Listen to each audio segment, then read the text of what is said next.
पहा, आज या देशामध्ये एक सुद्धा व्यक्ती अशी मिळत नाही जी आनंदी आहे, संतुष्ट आहे. इथे शेतकरी बांधव किती बसतात मला जरा हात वरती करून सांगा.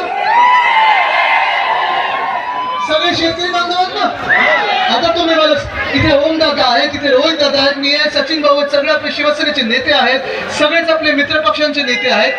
तुम्ही या महाराष्ट्राला सांगा, शेतकरी म्हणून तुम्ही आज खुश आहात का? खुश आहात? आता या गेल्या 2 वर्षामध्ये तुमच्या पीक मालाला भाव मिळाला? जेव्हा जेव्हा अवकाळी पाऊस, गारपीट, सततचा पाऊस लागलाय, जे काही नुकसान आपलं झालंय, नुकसान भरपाई मिळाली?